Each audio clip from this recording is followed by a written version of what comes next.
Club ঘরে ঢোকার অনেক আগে থেকেই অট্টহাসির আওয়াজ পাচ্ছিলেন চাটুজ্জেমশাই, কিন্তু তার কারণ বুঝতে পারছিলেন না। অবশ্য এই ক্লাবে হইচই নিত্যই লেগেই থাকে, নতুন কিছু না। আর সেই জন্যই সভ্যদের সঙ্গে বয়সের অনেকটা ব্যবধান থাকলে কি হবে, এই ক্লাবে নিয়মিত হাজিরা দেন তিনি। তরতাজা ছেলেপিলেদের মধ্যে থাকলে মন সতেজ থাকে, চট করে বুড়ো হয় না। ক্লাবে ঢুকতেই সবাই হৈ হৈ করে উঠল। চাটুজ্জেমশাই দেখলেন একজন অচেনা মধ্যবয়সী ভদ্রলোক চৌকিতে বসে চা খাচ্ছেন। তাকে ঘিরেই জটলা। আলাপ করিয়ে দিল রঘু। আসুন কাকা, আলাপ করিয়ে দিই, ইনি বাদল সরকার, আমাদের দূর সম্পর্কের কাকা হন। বাংলাদেশে থাকেন, গার্মেন্টের ব্যবসায়ী, ব্যবসার কাজে এদেশে আসছেন শুনে ধরে নিয়ে এলাম, আমাদের বাড়িতে থাকবেন কদিন। চাটুজ্জেমশাই শান্ত প্রকৃতির লোক, তাও তার মুখে আনন্দের ঝিলিক খেলে গেল। হাত জোর করে হাসি মুখে বললেন, বাহ বাহ, খুব ভালো করেছে রঘু। সরকার মশাইয়ের কাছ থেকে ও দেশের হাল হাকিকত জানা যাবে। দেশ বিদেশের কথা শুনতে আমার খুব ভালো লাগে। কথা হচ্ছিল বাংলাদেশে ইলিশ নিয়ে। সেই সূত্রে আলোচনা দামি মাছের দিকে ঘুরে গেল। সমস্ত দুর্লভ দুর্মূল্য মাছ, যেমন সার্ডিন, নীলপাখনা, tuna, Alaskan wild king salmon, এসবের কথা উঠল। এমন সময় চাটুজ্জেমশাই মৃদু হেসে বললেন, তোমরা তেলিয়া ভোলার নাম শুনেছ? তেলিয়া ভোলা মাছের নাম শুনেছে অনেকেই, কিন্তু কেউ চট করে মনে করতে পারল না। বাদল কাকু ভুরু কুঁচকে বললেন, নাম শুনেছি বটে, কিন্তু দেখার সৌভাগ্য খুব একটা হয়নি। মাথা নাড়লেন চাটুজ্জেমশাই, দেখা না হওয়ারই কথা। কলকাতার বড় বড় মাছের আড়তেও এই মাছ সচরাচর দেখা যায় না। সমুদ্র থেকে তোলার পরই সোজা রপ্তানি হয়ে যায় বিদেশের বাজারে। বটে, তাই এই মাছ আমাদের এখানে পাওয়া যায় নাকি? যায় তো বটেই। শঙ্করপুর, মোহনা, সুন্দরবনের জেলেদের জালে কখনো সখনো ধরা দেয় এই মাছ। আর ধরা দিলে ট্রলার মালিকের বরাত রাতারাতি খুলে যায়। কীরকম? উৎসুক হলেন বাদলবাবু। কীরকম? এই তো কয়েকদিন আগে একটা কাজে দীঘার মোহনায় গেছিলাম, দেখলাম একটা বিশাল তেলিয়া ভোলা ধরা হয়েছে, প্রায় 55 কেজি ওজন। বিক্রি হলো 13 লক্ষ টাকায়। বাদলবাবু একটা হিঁচকির শব্দ করলেন। আমরাও হাঁ, একটা মাছের দাম 13 লক্ষ টাকা! আমাদের দিকে তাকিয়ে মৃদু হাসলেন চাটুজ্জেমশাই। অত বড় না হলেও একটা সাধারণ আকারের তেলিয়া ভোলার দামও লক্ষাধিক টাকা হওয়া বিচিত্র নয়। বিভিন্ন ওষুধ তৈরিতে পটকার গুরুত্ব অপরিসীম, তাই বিদেশের বিভিন্ন ফার্মাসিউটিক্যাল কোম্পানি নিলাম করে কিনে নিয়ে যায় এই মাছ। এই মাছ নিয়ে বহু ইতিহাস, গল্প লোক মুখে ঘুরে বেড়ায় দীঘার মোহনার জেলেদের মধ্যে। আর এই তেলিয়া ভোলা নিয়েই এক আশ্চর্য ঘটনার মধ্যে গিয়ে পড়েছিলাম। শুনতে চাও নাকি? আমরা কেউ কিছু বলার আগেই বাদলবাবু হৈ হৈ করে উঠলেন। কন কি মশাই, হেইটা আবার জিগানের লাগে নাকি? কইয়া ফেলান, কইয়া ফেলান। হাতে একটা চায়ের গ্লাস নিয়ে গল্প শুরু করলেন চাটুজ্জেমশাই। আমি তখন রাগের মাথায় একটা কাজ ছেড়ে দিয়ে ফ্যা ফ্যা করে ঘুরে বেড়াচ্ছি আর ভাগ্যকে দোষ দিচ্ছি। এমনিতে খাওয়া পড়ার অভাব নেই, বাপ মা মরে যাওয়ার আগে যা রেখে গেছেন তাতে অন্তত দুবেলার ডাল ভাত হয়ে যায়। কিন্তু জোয়ান ছেলে কাহাতকার কাজকর্ম না করে বাপ মায়ের জমানো পয়সায় অন্ন ধ্বংস করতে চায় বলো? এমন সময় এক দূর সম্পর্কের আত্মীয়ের সূত্রে একটা কাজ জুটে গেল। ভদ্রলোকের অনেক ব্যবসার মধ্যে একটা হচ্ছে মাছের ব্যবসা। দীঘার মোহনায় আড়ত আছে, ট্রলারও আছে দুটো, এমভি সারদা আর এমভি বিবেক। আর এই ব্যবসাটা সামলান ভদ্রলোকের এক জ্ঞাতি, নাম সৌমেন মহাপাত্র। ভদ্রলোক সৌমেনবাবুকে একটা ফোন করে দিয়ে আমাকে বললেন, কালই রওনা হয়ে যাও হে। সৌমেন ভালো লোক, লেগে থাকলে তোমার উন্নতি আটকায় কে? যেদিন মহাপাত্রবাবুর সঙ্গে দেখা করতে যাই সেদিন একটা স্মরণীয় দিন। আড়তে পৌঁছে দেখি হৈ হৈ কাণ্ড, রই রই ব্যাপার। যেটিতে একটা ট্রলার এসে নোঙর করেছে, তাতে নাকি এক নয়, দুই নয়, প্রায় 33টা তেলিয়া ভোলা উঠেছে। যেটি একেবারে ভিড়ে ভিড়াক্কার। দেখি একজন হর্তাকর্তা গোছের মানুষ সব কিছু তদারক করছে। শুনলাম উনিই সৌমেন মহাপাত্র। ভিড়ের মধ্যে থেকে একজন বলে উঠল, কি হ্যাঁ সৌমেন, তোমার তো কপাল ফিরে গেল হে, এবার দোতলাটা তুলেই ফেলো। আরেকজন বলে উঠল, সমুদা, এবার কিন্তু তোমার ছাড়ছি না গুরু, ক্লাবে ফিস্টি হবে আর এবার চিকেনে হবে নি, খাসি চাই। এক বৃদ্ধ বললেন, তোমার মেয়েটি, ছোট মেয়েটি বড় পয়মন্ত হয়েছে সমু, অন্নপ্রাশন একটা রূপোর গোট গড়িয়ে দিও। আমাকে রাস্তা দেখিয়ে নিয়ে এসেছিল অনিল মান্না, সৌমেনবাবুর কুক কাম ড্রাইভার কাম সর্বক্ষণের সঙ্গী। সে আমার কানে কানে বলল, কাণ্ড দেখেছেন, এই বাজারে 33টা তেলিয়া ভোলা, এক একটা কম করে হলো প্রায় 10 কেজির বেশি, বই কম নয়, মানে কম করে হলেও 1.25 কোটি। শুনে মাথাটা বাঁই করে ঘুরে গেল। তখন মাসে 11-12 হাজার টাকা আমার দিব্যি হেসে খেলে চলে যেত। 1 কোটি টাকা শুনেইছি কেবল, চোখে কখনো দেখিনি। অনিল অবশ্য থামলো না, গলাটা নামিয়ে বলল, আর তার থেকে 30 লাখ পাবে ওই মাঝি মাল্লাদের দল, সমুদা ভাগ করে দেবে। গলা নামিয়ে জিজ্ঞেস করলাম, বলেন কি? সে তো অনেক টাকা। মাছের ব্যবসায় তাহলে ভালো লাভ আছে বলুন। কই আর, হাত উল্টালো অনিল। ওই মাঝে সাঝে একাধবারই যায় এদের কপাল খোলে, না হলে এই ব্যবসার এখন যা হাল, এদের সংসারই চলে না ঠিক মতো। সমুদা আর কদিনই ব্যবসা চালাতে পারে সেটাই দেখার। পরে শুনেছিলাম, কথাটা খুব একটা ভুল বলেনি অনিল। বেশ কয়েক বছর ধরে নাকি এই ব্যবসায় ভাটার টান দেখা দিয়েছে। তেলের টাকা, জেলেদের মজুরি, যন্ত্রপাতি ইত্যাদির দাম যেভাবে বেড়েছে, তাতে কয়েকজন ট্রলার মালিক নাকি ট্রলার বেচে সেই টাকায় বালি আর কাজুর ব্যবসায় লাগিয়েছে। যেসব সাপ্লায়াররা সেই সব ট্রলারে তেল, মোবিল জাল এসব সাপ্লাই দিয়েছিল, তারা টাকার জন্য দৌড়ে দৌড়ে ঘুরে বেড়াচ্ছে। আমি আর কিছু বললাম না, পাত্রমশাইয়ের সঙ্গে কথা বলবো বলে এগিয়ে গেলাম। সপ্তাহখানেক পরের কথা। ততদিনে পাত্রমশাইয়ের কল্যাণে আড়তে বেশ জমিয়ে বসেছি। কাজ বলতে খাতা দেখা, হিসেবপত্র ঠিক রাখা, এইসব। আমার অবশ্য কাজটা ধরে নিতে বিশেষ অসুবিধা হয়নি। একে কমার্সের স্টুডেন্ট, তার উপর কয়েকদিন কলেজ স্ট্রিটে এক পাবলিশারের কাছে এই একই ধরনের কাজ করে বেশ পোক্ত হয়ে উঠেছিলাম। তবে আশ্চর্য লাগছিল পাত্রমশাইয়ের সঙ্গে মিশে। কঠিনে কোমলে মিশেল এমন লোক আজকাল পাওয়া যায় না বললেই চলে। কাজের জায়গায় যেমন করা, তেমনই কর্মচারীদের প্রাণ দিয়ে ভালোবাসেন। তাঁর দৃষ্টি সব দিকে ঘুরে, কাজে ফাঁকি দিয়ে পার পাবে এমন কেউ এ পাড়ায় নেই। আর এই ব্যবসার একেবারে খুঁটিনাটি সব মুখস্থ। দাদন দেওয়া থেকে আরম্ভ করে আড়ত, বাজার সামলানো সব পাত্রবাবু একাই সামলান। সেদিন পাত্রমশাইয়ের মেজাজ দিব্যি শরীফ ছিল। কয়েকদিন আগে ব্যাংকে তেলিয়া ভোলা বেচার টাকা ঢুকেছে। কাল পাত্রমশাইয়ের পাড়ার ছেলেপিলের দল মোচ্ছব করেছে বেহুদ্দ। বলা বাহুল্য, আমিও সেই প্রসাদ থেকে বঞ্চিত হইনি। সকাল থেকেই তাই পেটে মোচড় দিচ্ছে। বলতে নেই, এই কদিনই অনিলের সঙ্গে খুব ঘনিষ্ঠ হয়ে উঠেছি। বেশ হাসিখুশি ছেলে। এখানেই বাড়ি। পাত্রমশাইয়ের লতায় পাতায় কীরকম আত্মীয় হয় যেন। অনিল একটা হাই তুলতে তুলতে বলল, সমুদা, তোমার মাঝিরা সব গেছে কই? আড়ত তো ফাঁকা দেখছি। পাত্রমশাই বললেন, কাল যা গিলেছে বেটারা, কিন্তু তাতে তোর কি? তা কত টাকা পেলো তোমার মাঝিরা? চোখ পাকালেন পাত্রমশাই। সেটা তোকে কেন বলতে যাবো রে? তোর কি চোখ টাটাচ্ছে নাকি? অনিল ঠিক করে হেসে বলল, আহা বলোই না। মুখখানা ছদ্ম কোপে গম্ভীর করে পাত্রমশাই বললেন, খারাপ পায়নি এটুকু বলতে পারি। একগাল হেসে দিল অনিল। খারাপ যে পায়নি সে তো জানি সমুদা, আর সেই জন্যই তো চোখটা টাটাচ্ছে। নইলে আর জিজ্ঞেস করবো কেন? শোনো না, একটা কথা আছে। সন্দিগ্ধ স্বরে প্রশ্ন করলেন সৌমেন মহাপাত্র। কি কথা? আমাকেও একবার ট্রলারে তুলে দাও না। তেলিয়া ভোলা উঠলে অন্তত কিছু টাকা তো পাবোই। প্রস্তাবটা এত আকস্মিক যে আমরা সবাই একটু হকচকিয়ে গেলাম। পাত্রমশাই অবাক হয়ে বললেন, হঠাৎ করে তোর এরকম বেয়ারা শখ হলো কেন শুনি? অনিল সলজ্জ মুখে যা জানালো সে এক ভারী মধুর কাহিনী। অনেকদিন ধরেই বাড়িতে অনিলের বিয়ের কথা চলছে। গত সপ্তাহে অনিল বন্ধুবান্ধব নিয়ে মেয়ে দেখতে গেছিল কাঁথির এক সম্ভ্রান্ত পরিবারে। মেয়ে 3rd ইয়ারে পড়ে। বাপের কাজু আর বালির ব্যবসা। দেখতে শুনতে ভালো, তার উপর রবীন্দ্রসঙ্গীত আর ফিশ ফ্রাই দুটোই খুব ভালো পারে। কাজলবালা সাপুইকে মনে ধরেছে অনিলের। দুই বাড়িতে কথাও হয়ে গেছে। মেয়ের পরীক্ষা মিটলেই সামনের অগ্রহায়ণে বিয়ে। এখন কথা হচ্ছে যে বিয়ের কিছু খরচ খরচা থাকি, এদিকে অনিল হচ্ছে প্রিন্সিপাল ছেলে। সে ভাবি শ্বশুরবাড়ি থেকে পণ নেওয়ার কথা ভাবতেই পারে না। সে গোঁ ধরে বসে আছে যে শুধু শাঁখা সিঁদুরে মেয়ে নিয়ে আসবে। তাই বিয়ের খরচ খরচা বাবদ কিছু টাকার প্রয়োজন। কথাটা শুনে পাত্রমশাই যে অত্যন্ত প্রসন্ন হলেন সে তার মুখ দেখেই বোঝা যাচ্ছিল। আর আমি তো পারলে ক্ল্যাপ দিয়ে উঠতাম। অনিলের ওপর আমার শ্রদ্ধা বেড়ে গেল। সৌমেন মহাপাত্র বললেন, কথাটা তো খারাপ বলিসনি বাপধন, কিন্তু সমুদ্রে যাওয়ার অনেক হ্যাপা জানিস তো। অনিল কপট রাগে বলল, এমন করে বলছো যেন আমি ওই ভবর মতো শহুরে ছেলে। আমার বাপের যে এককালে একটা ছোট ট্রলার ছিল, আর তাতে করে যে আমি সমুদ্রে মাছ ধরতে যেতাম সেই যেন তুমি জানো না। সামান্য অপ্রস্তুত দেখালো পাত্রমশাইকে। আহা, তা কি আর জানি না বাপু।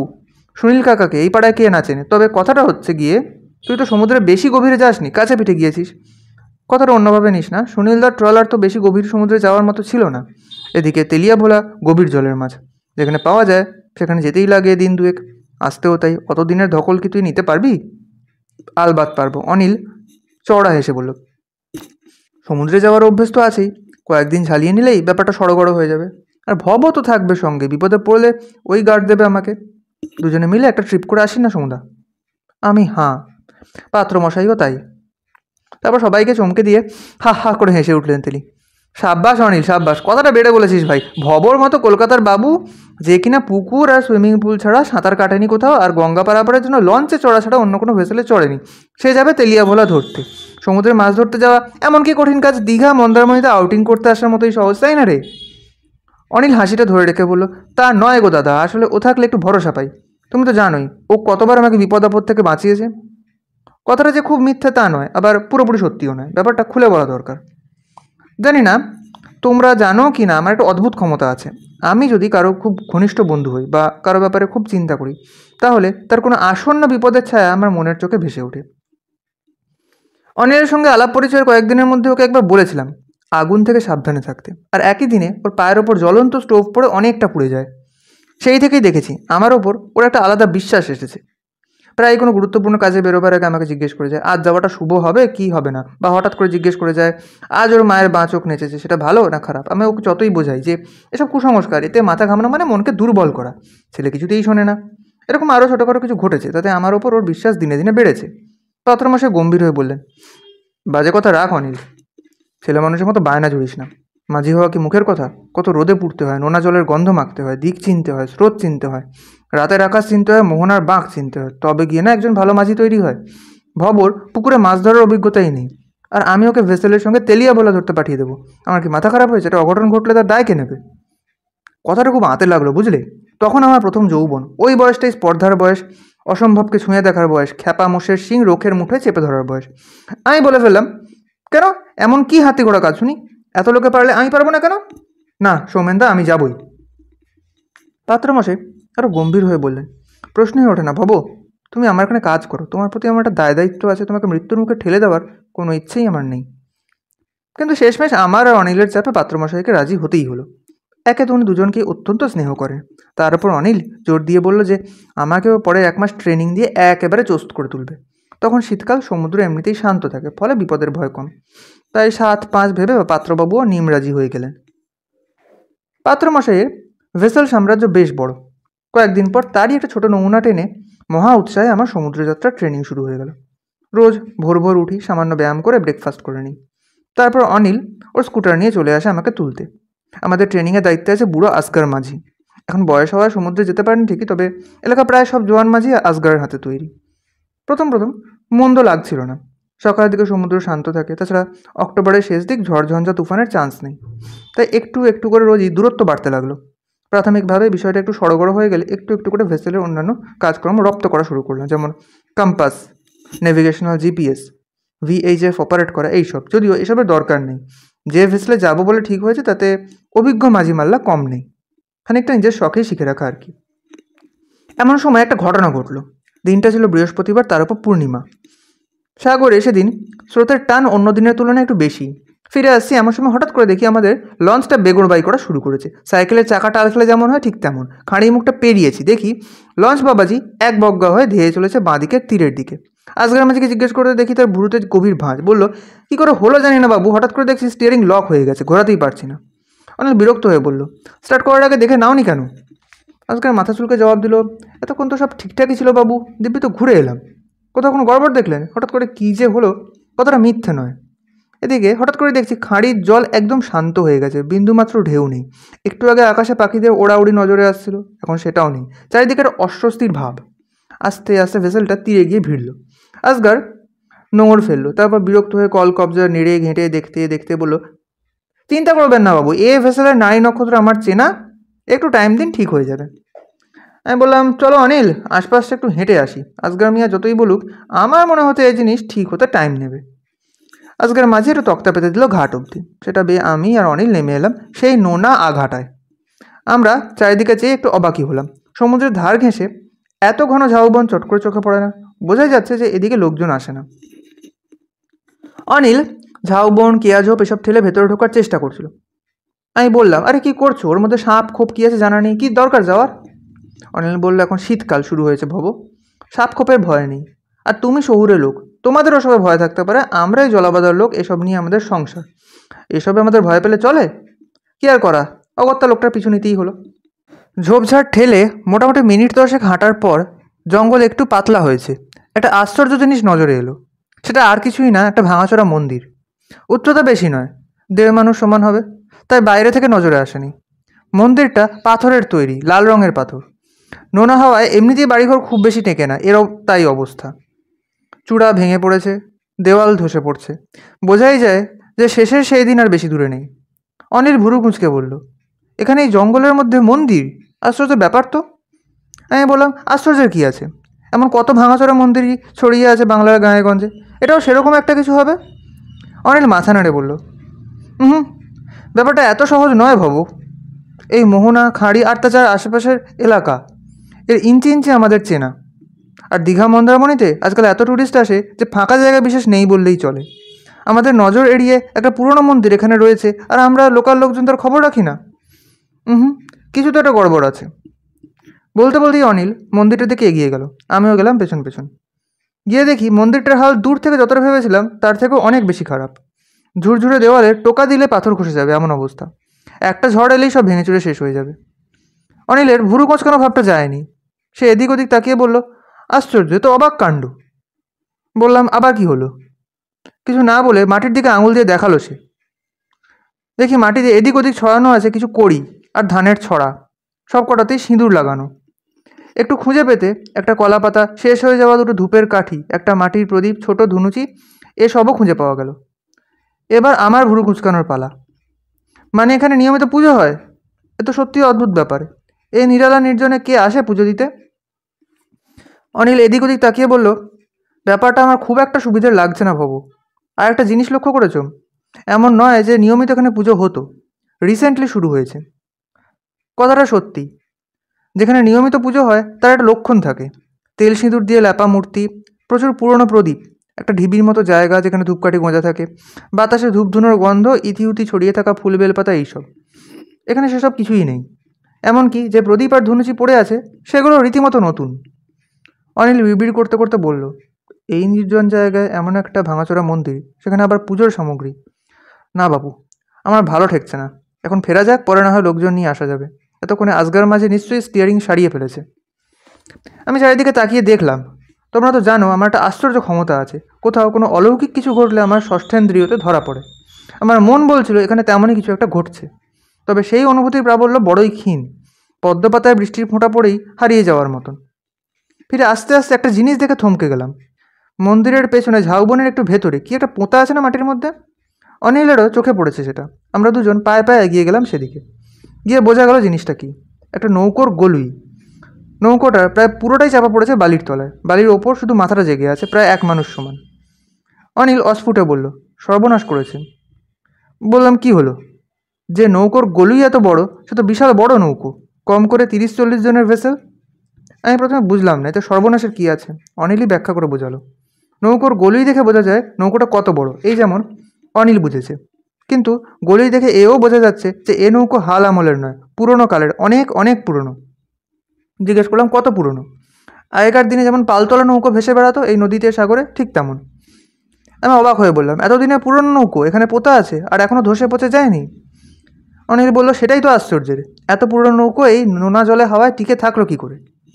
বললাম, তুমি শিওর যে নৌকোটা ওই পালতোলা যুগের নৌকো? অনিল গলুইয়ের দিকে আঙুল তুলে বলল, ডিজাইনটা দেখেছো? শুনেছি আমার ঠাকুরদারও বাপ দাদাদের আমলে এমন নৌকো চলতো। এ হাল আমলের জিনিস হতেই পারে না। কাছে গিয়ে দেখলাম গলুইয়ের সারা শরীর জুড়ে চিত্র বিচিত্র সব অলঙ্করণ খোদাই করা, আর তার কারুকার্য দেখে অবাক হতে হয়। এমনই নিখুঁত আর অসাধারণ সৌন্দর্য তার। তবে আমার মন কেড়ে নিল মাথার ঠিক দুই ধারে দুটি হাতি। তারা সুঁড় তুলে কাকে যেন অভিবাদন জানাচ্ছে। তাদের শরীরের সুঠাম গঠন, দেহ সৌষ্ঠব থেকে ঝরে পড়া ঔদ্ধত্য, উন্নত দাঁত দুখানি, সবই এত জীবন্ত যে দেখে অবাক হতে হয়। এমন তীব্র অথচ মনোহর কাঠ খোদাই জীবনে দেখিনি বললেই চলে। দূর থেকে আজগর মাঝির ডাক কানে এলো, এবার আমাদের যেতে হবে। দিন 10 পরের কথা। আড়তে ঢুকতে একটু দেরি হয়ে গেছিল। অফিস ঘরে ঢুকে দেখি পাত্রমশাইয়ের পাশে অনিল আর টেবিলের উল্টো দিকে আর একজন বসে। অনিল যে ভাব নিয়ে আগন্তুক ভদ্রলোকের দিকে চেয়ে আছে তাকে ভক্তি ছাড়া আর কিছুই বলা যায় না। আমি ঢুকতেই হৈ হৈ করে উঠলেন পাত্রমশাই, এসো ভব, এসো, এতক্ষণ তোমার কথাই হচ্ছিল। দেখো মাখন, এ হচ্ছে ভবতারণ, আমার কাছে কাজ শিখছে এখন। জেদ ধরেছে তেলিয়া ভোলা ধরতে যাবে, যেন তেলিয়া ভোলা ধরা পুকুরে চার ফেলে সরপুঁটি ধরার মতো সহজ। কি অন্যায় আবদার বলো দেখিনি। আবার আমাদের অনিলের কাছে ট্রেনিংও নিচ্ছে সমুদ্রে যাওয়ার। হ্যাঁ। লোকটা আমার দিকে ফিরল। কিছু কিছু লোক আছে তার উপস্থিতিটাই একটা ঘোষণা।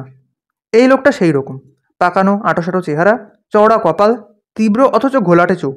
একবার দেখলেই মনে হয় লোকটি বড় সামান্য নয়। আমি হাত জোড় করে নমস্কার করলাম। লোকটিও প্রতি নমস্কার করে বলল, আমার নাম মাখন, মাখন মাঝি। শুনে শরীরে বিদ্যুৎ খেলে গেল। মাঝি পড়া লিভিং লিজেন্ড মাখন মাঝি আমার সামনে, সেই জেদি একরোখা লোকটা যার হাতে নাকি ট্রলার কথা বলতো, আর যে লোকটা নোনা বাতাস শুকে বলে দিতে পারতো কোন দিকে কত দূর গেলে মাছের ঝাঁক পাওয়া যাবে, সেই লোকটা।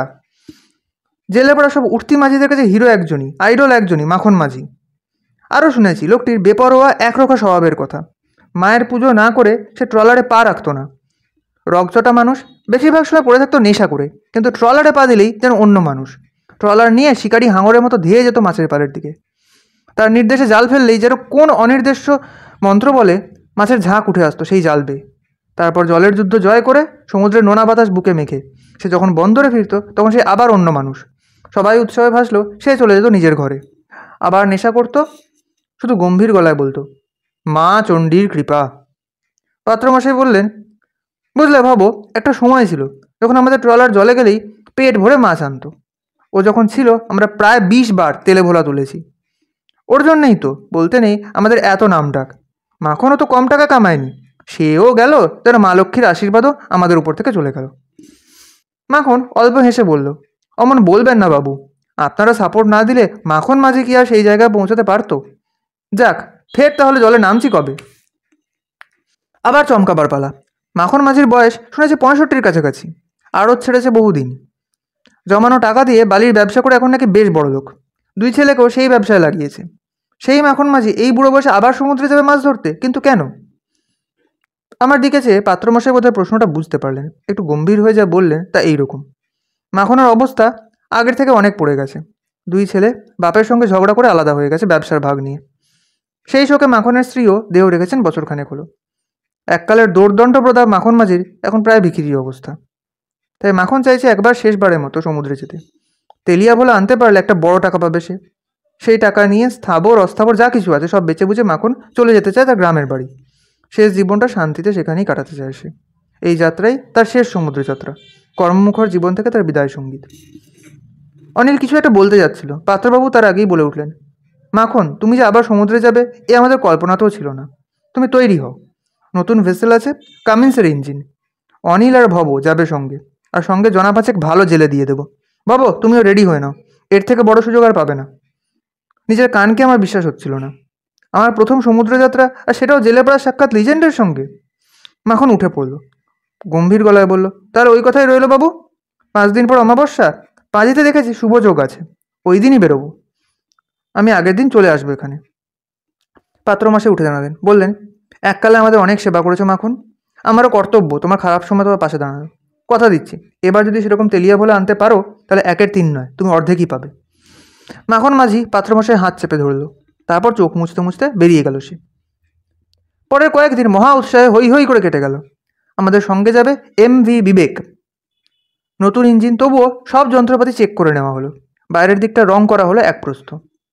যাত্রা শুরুর ঠিক আগের দিন একটা অপ্রীতিকর ঘটনা ঘটে গেল। আগেই দেখেছিলাম যে শঙ্করপুরের জাহাজঘাটার ঠিক বাইরে গেটের কাছে এক পাগলা বুড়ো বসে ভিক্ষা করে। আমি মাঝে মধ্যে ওদিকে গেলে বুড়োকে চা আর লেডো বিস্কুট খাওয়াতাম, তাতে বুড়ো ভারী খুশি হতো। আর আগড়ম বাগড়ম কত কী যে বকে যেত তার ঠিকানা নেই। শুনেছিলাম বুড়োর এক ছেলে ছিল, সমুদ্রে মাছ ধরতে গিয়ে মারা যায়। সেই থেকে বুড়োর মাথা খারাপ।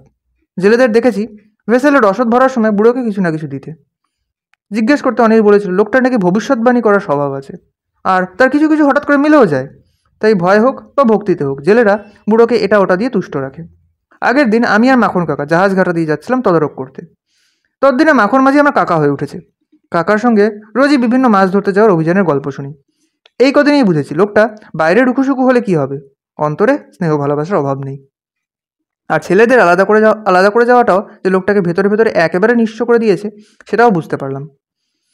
আমরা জাহাজঘাটে ঢুকতে যাবো এমন সময় হঠাৎ করে দেখি সেই বুড়ো রাস্তা আটকে দাঁড়িয়ে। তাকে দেখে সে বকবক করা পাগল বলে চেনা মুশকিল।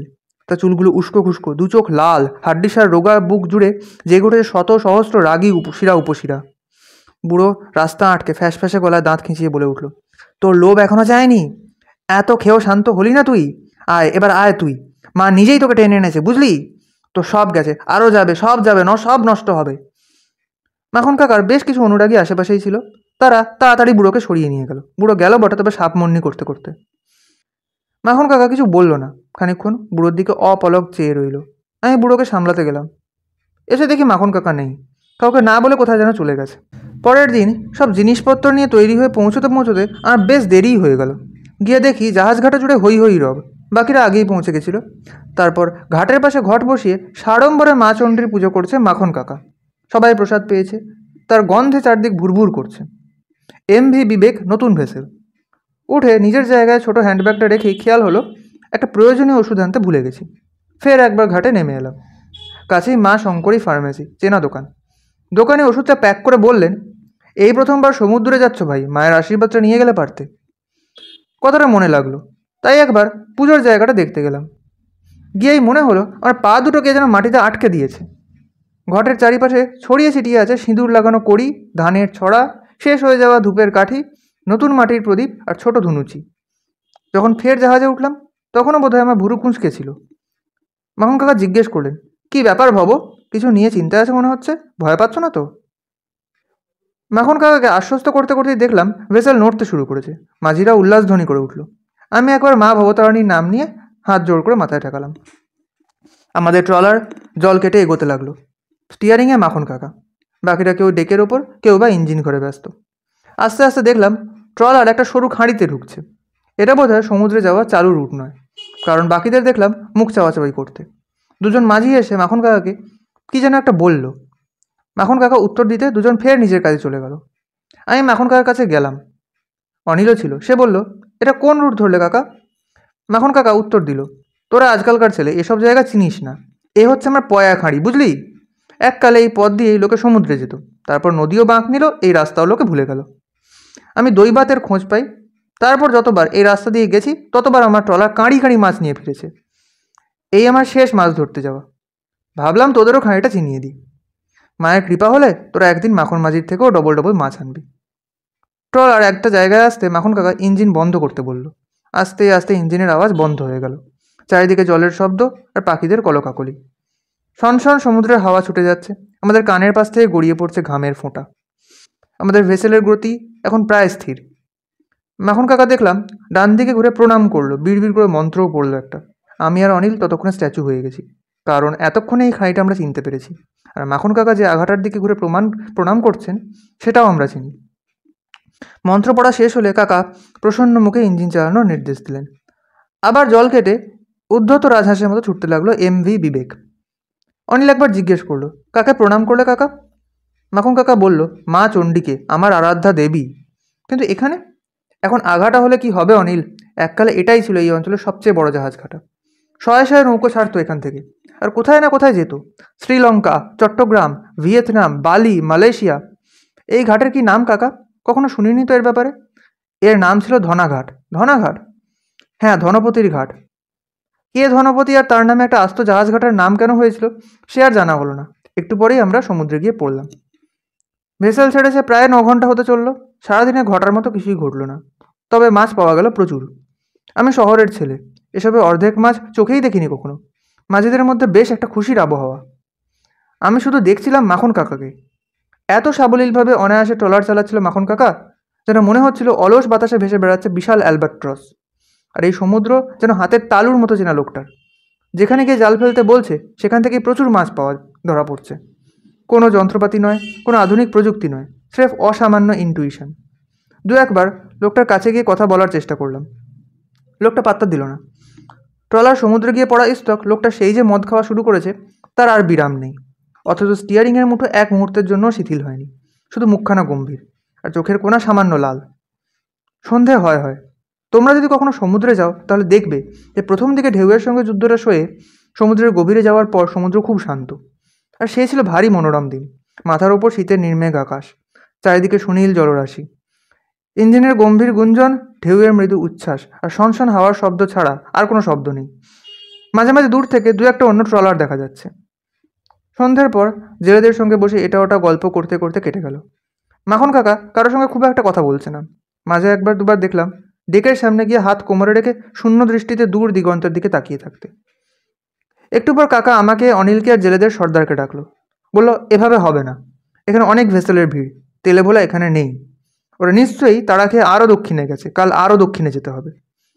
হেড জেলের নাম আকরম, সন্ডা গুন্ডা গোছের চেহারা।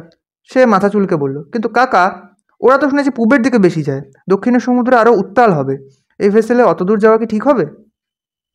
মাখন কাকা একবার শুধু লাল লাল চোখে আক্রমের দিকে চাইল। সেই দৃষ্টি দেখে আমাদের তো বটেই, আক্রমেরও বোধহয় প্রাণ উড়ে গেল। অত বড় সন্ডা লোকটা তখন পালাতে পারলে বাঁচে। মাখন কাকা ফের চলে গেল ইঞ্জিন রুমে স্টিয়ারিং ধরতে। পরদিন সকালে ঘুম ভাঙলো প্রচণ্ড দুলুনিতে। উঠে দেখি দক্ষিণে অনেকটা চলে এসেছি। এদিকে সমুদ্র অত শান্ত নয়, বড় বড় ঢেউ উঠছে আর ভেসেলটা সাংঘাতিকভাবে দুলে উঠছে। আমাদের ট্রলার এমনিতে বেশ শক্তিশালী হলো, এত দূরের যাত্রার জন্য নয়। মাঝিদের মধ্যে যে কানাকানি শুরু হয়েছে সেটাও নজরে এলো না। পরের 6 ঘন্টা ধরে সমুদ্রের উত্তাল ঢেউয়ের সঙ্গে লড়াই করে এমভি বিবেক চলল আরও দক্ষিণে। ততক্ষণে মাঝিদের কানাকানি প্রায় বিদ্রোহে পরিণত হয়েছে। আমি আর অনিল তাদের বুঝিয়ে বাগে আনতে পারছি না। ব্যাপারটা হাতের বাইরে যাচ্ছে বুঝতে পেরে অনিল ছুটে গেল মাখন কাকাকে ডেকে আনতে। সঙ্গে গেল আকরাম। মাখন কাকা না থাকলে এই উত্তাল সমুদ্রের স্টিয়ারিং ধরতে একমাত্র ওই ভরসা।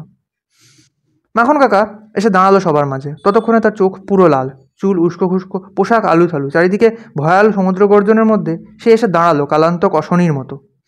এসে উদ্ধত স্বরে জিজ্ঞেস করলো, কি হয়েছে, এত গোলমাল কিসের? একজন নেতা গোছের জেলে বেশ উগ্রভাবে সামনে এসে বলল, এত তেলে ভোলা করে কি হবে কাকা? মাছ তো ভালোই উঠছে। এরপরেও এত দূর আসার কারণ কি? দেখছো তো সমুদ্রের অবস্থা, ভেসেল টানতে পারছে না। তোমার মাতলামি আর পাগলামির জন্য সবাই বিপদে পড়বে নাকি? মাখন কাকা কিছু বলল না। শরীরের ডান দিকটা সামান্য বেঁকিয়ে একটা ঘুষি মারল লোকটা চোয়ালে। লোকটা সামান্য উড়ে প্রায় 6 ফিট দূরে ছিটকে পড়ল। আমার শিরদাঁড়া দিয়ে যেন একটা ভয়ের স্রোত নেমে গেল।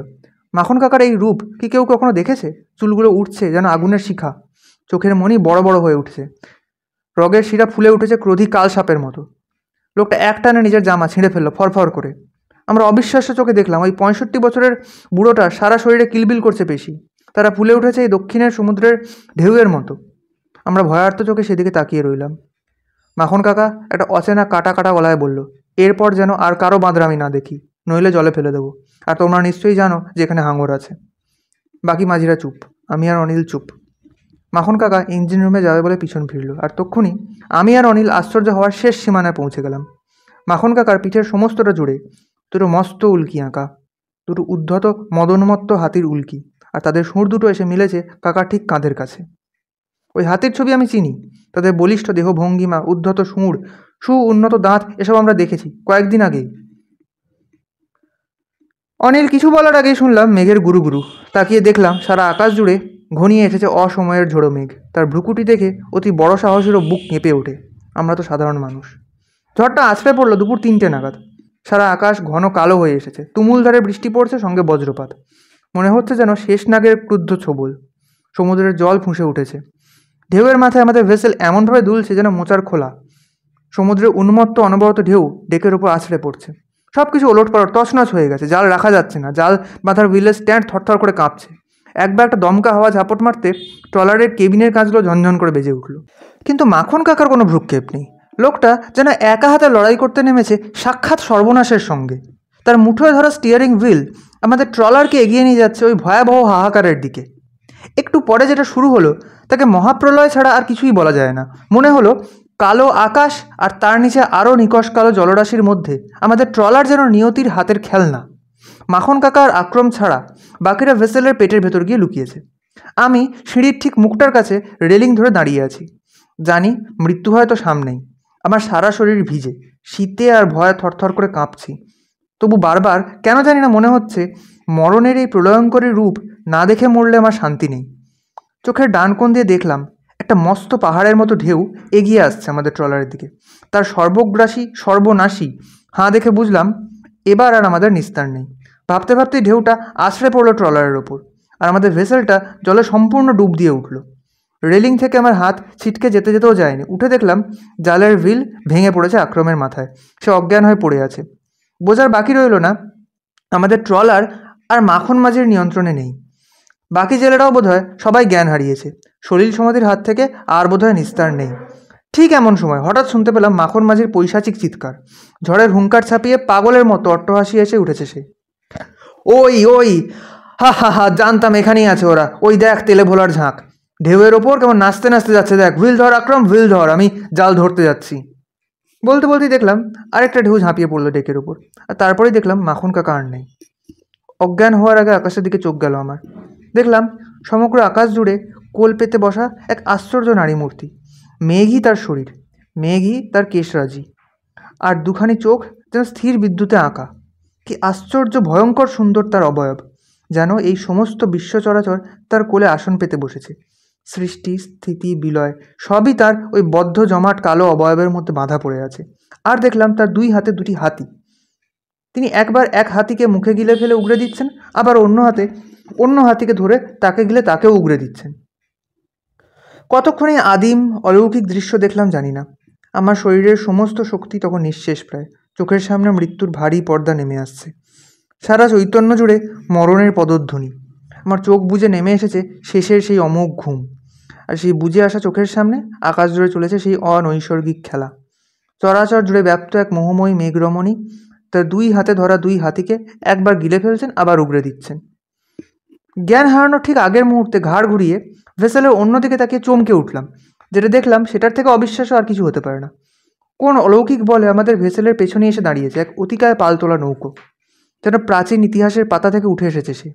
তার বিশাল গলুই থেকে অব্যর্থ হাতে ছোঁড়া কয়েকটা নোঙর দ্রুত এসে গেঁথে গেল আমাদের ভেসেলে। প্রবল হ্যাঁচকা টানে আমরা ফিরতে লাগলাম উত্তরের দিকে, ঝড়ের উল্টো পথে। আর সেই প্রাগৈতিহাসিক নৌকোর গলিতে আঁকা দুটি হাতির ছবি বিদ্যুতের আলোতে ঝলসে উঠতেই জ্ঞান হারালাম আমি। তারপর আর কিছু মনে নেই। পাখির কিচিরমিচির শব্দ আর রোদের তাপে চোখ খুলে দেখলাম অনেকগুলো উদ্বিগ্ন মুখ ঝুঁকে আছে আমার উপর। সবার আগে পাত্রমশাইকে দেখতে পেলাম। আমার চোখ খুলেছে দেখে তিনি আকাশের দিকে তাকিয়ে একটা প্রণাম ঠুকে দিলেন। ধীরে উঠে বসলাম। শরীরের অবস্থা আর কহতব্য নয়। জামা কাপড় ছিঁড়ে ফর্দা ফাই, পায়ের জুতো কোথায় গেছে কে জানে, সারা গায়ে বিষ ব্যথা, মাথার ডান দিকটা একদম অসাড় হয়ে আছে। বাঁ হাতটা আর জীবনের কোনো দিন নাড়াতে পারবো বলে মনে হচ্ছে না, মাথার ডান দিকে তীব্র ব্যথা। আস্তে আস্তে ঘাটটা নাড়ালাম, দেখলাম একটু দূরে একটা আঘাটায় নোঙর বেঁধে দাঁড়িয়ে আছে আমাদের ভেসেল। কে বলবে তার উপর দিয়ে এত ঝড়ঝাপটা চলে গেছে? যে অবস্থা তাকে সমুদ্রে নিয়ে গিয়েছিলাম ঠিক তেমনই দেখাচ্ছে তাকে। সূর্যের আলোয় ঝলসে যাচ্ছে তার উদ্ধত মসৃণ দেহ, পলকাটা হীরের মতোই রোদের আলোয় ঝকঝকিয়ে উঠছে আমাদের এমভি বিবেক, তেমনি বেদাগ উজ্জ্বল নিষ্কলুষ। সবাই ধরাধরি করে তুললো আমাকে। তখন মাথাটা সামান্য পরিষ্কার হয়েছে, জায়গাটা চিনতে পেরেছি। কেন জানি না মনে হলো এখানেই আসার ছিল আমার। ক্ষীণ স্বরে জিজ্ঞেস করলাম, কাছে পিঠে কোনো মন্দির দেখলেন আপনারা?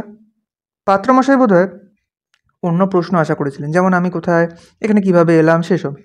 তার বদলে মন্দিরের খোঁজ করছে শুনে অবাক হলেন। বললেন, এখানে এসে দেখলাম একটা ছোট মন্দির আছে বটে, কিন্তু সে তো দেখলাম মাটিতে মিশে গেছে একেবারে। কিন্তু কেন বলো তো?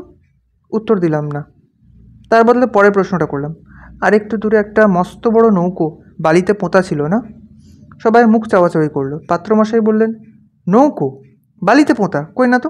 আমরা তো ট্রলারের জিপিএস সিগন্যাল খুঁজে খুঁজে এখানে এসে দেখি ভেসেল এখানে নোঙর করে আছে। তুমি বালিতে পড়ে আছো অজ্ঞান হয়ে, আর বাকিটা ট্রলারের মধ্যে। সবার ওই একই অবস্থা। সেই থেকে এক এক করে তোমাদের জ্ঞান ফিরিয়ে আনছি আর হাসপাতালে পাঠাচ্ছি। এর মধ্যে গোটা এলাকাটা আমরা ঘুরে ফিরে দেখে নিয়েছি। মন্দিরের কথা তো বললামই, তার আর দেখার মতো কিছুই অবশিষ্ট নেই। এছাড়া আর কিছু, মানে ওই বালিতে পোঁতা নৌকো না কি যেন বললে, সেসব তো দেখিনি বাপু। বললাম, মন্দিরটা যে আর থাকবে না সেটা জানতাম। কাল রাতে অত ঝড়। পাত্রমশাই বিস্মিত স্বরে বললেন, ঝড়? কিসের ঝড়? আমি অবাক হয়ে বললাম, সে কি? কাল যে অত বড় ঝড়টা হলো তাতেই তো আমাদের ট্রলারের এই অবস্থা। পাত্রমশাই বললেন, কোন অবস্থা? সেই যে জালের হুইল স্ট্যান্ড ভেঙে। বলতে বলতে এমভি বিবেকের ডেকের দিকে চোখ গেল। হুইল স্ট্যান্ড যেমন থাকার তেমনই আছে। পাত্রমশাই কানে কানে বললেন, যা দেখেছ সব ভুলে যাও ভব, কারণ তুমি আর তোমার সঙ্গীরাও এই একই কথা বললে কি হবে। এই অঞ্চলে গত 48 ঘন্টার মধ্যে কোনো ঝড় হয়নি। ফলে তোমরা কেন অজ্ঞান হয়ে গেলে আর আমার ভেসেল এত মাছ নিয়ে কীভাবে আঘাটায় ভিড়ল তার কোনো ব্যাখ্যা নেই। আর মাখন কাকা? কোনো খোঁজ নেই। দীর্ঘশ্বাস ফেললেন সৌমেন মহাপাত্র। লোকটা যেন হাওয়ায় মিলিয়ে গেছে। আমার চোখে যেন ধাঁধা লেগে গেল। তাহলে কাল সন্ধেবেলা যা দেখলাম সবই ভুল? অত বিধ্বংসী ঝড়, অত সর্বগ্রাস দুর্বিপাক, আকাশে মেঘের মধ্যে ঘটা সেই অপার্থিব অলৌকিক দৃশ্যাবলী সবই কি মিথ্যে? সেসব ঘটনার পর কেটে গেছে প্রায় গোটা একটা মাস। ততদিনে একটা বন দপ্তরে সরকারি চাকরির চিঠি পেয়ে গেছি। পোস্টিং নর্থ বেঙ্গল, পরের মাসে জয়েনিং। হাতে কিছু টাকাও এসেছে তখন। তার কারণ হচ্ছে আমাদের একটা ভেসেলে নাকি প্রায় 50টা তেলিয়া ভোলা পাওয়া গেছিল। কি করে কেউ জানে না, কারণ আমরা কেউ আমাদের জালে তেলিয়া ভোলা উঠতে দেখিনি। যে বিশালকায় নৌকো আমাদের ওই মহাবিপদ থেকে টেনে এনেছিল তার আর খোঁজ করতে যায়নি। কিছু রহস্য চাপা থাকাই ভালো। তবে গল্পের শেষটুকু শুনে এসেছিলাম শঙ্করপুরের জাহাজঘাটার সেই আধপাগলা বুড়োর কাছে। আজ থেকে 20 বছর আগে সৌমেন মহাপাত্র ভেসেল এমভি বিজয় গেছিল এরকমই এক অভিযানে তেলিয়া ভোলা ধরতে। তারও ক্যাপ্টেন ছিল মাখন মাঝি। তফাতের মধ্যে সময়টা ছিল এপ্রিলের শেষ, কালবৈশাখী ঝড়ঝঞ্ঝার সময়। এবারের মতো সেবারও মাখন মাঝির জেদে ট্রলার নিয়ে যাওয়া হয় গভীর সমুদ্রে, আর অবধারিতভাবে এমভি বিজয় পড়ে উথাল পাথাল ঝড় জলের মধ্যে। প্রতিবাদ করেছিল একজন তরুণ মাঝি এমভি বিজয়ের মতো একটা মাঝারি ট্রলারকে অত গভীর সমুদ্রে নিয়ে আসার জন্য। মদের নেশায় বেসামাল মাখন মাঝি একটি ঘুষিতে তার রগ ফাটিয়ে দেয়, ফলে ছেলেটি তৎক্ষণাৎ মারা যায়। ও আমার একমাত্র ছেলে ছিল বাবু, অন্ধের জ্যোষ্ঠী। ওই মাখনের লোভই তাকে শেষ করে দিল। দাহ করার জন্য দেহটা অবধি পায়নি। জানেন, মাখন পয়সা দিয়ে সবার মুখ বন্ধ করে দিয়েছিল। সেই শোকে আমার পরিবার গেল, সংসার গেল, সব গেল। এখন আপনাদের কাছে হাত পেতে ভিক্ষে করে এই বুড়োর পেট চলে। বলুন, এই কি আমার প্রাপ্য ছিল? বুড়োকে জবাব দিতে পারিনি বটে, তবে কথাটা পাত্রমশাইয়ের কাছে তুলেছিলাম। তিনি বিষণ্ণ মুখে কথাটা স্বীকার করলেন। বড় পাপ করেছিল মাখন, খুব বড় পাপ। নিজের লোভ চরিতার্থ করতে গিয়ে অন্যের প্রাণ নিয়েছিল। এ পাপের ক্ষমা নেই ভব। কিন্তু মাখন কাকা তো মা চণ্ডীর বড় ভক্ত ছিল সৌমেনদা। প্রশ্নটা বোধহয় বোকার মতোই করে ফেলেছিলাম। শুনে পাত্রমশাই ম্লান হেসে বললেন, অমন ভয়ঙ্কর পাপ কি আর দুটো পুজো মন্ত্রে ধুয়ে যায় বাবা? তিনি সবার মা। তিনি সব দেখেন, সব শোনেন, সব জানেন। বুড়ো যত কেঁদেছে, যত কষ্ট পেয়েছে, সে সব গেছে তার কানে। যখন তিনি নিজেই পাপী শাস্তি বিধান করেন, তখন তার মাঠ থেকে কারো নিস্তার নেই ভব। মা নিজেই ডেকে এনেছিলেন মাখনকে, তার শেষ শাস্তি সে পেয়ে গেল। এই বলে উঠে পড়লেন পাত্রমশাই। আমিও নিজের বাড়ির রাস্তা ধরলাম।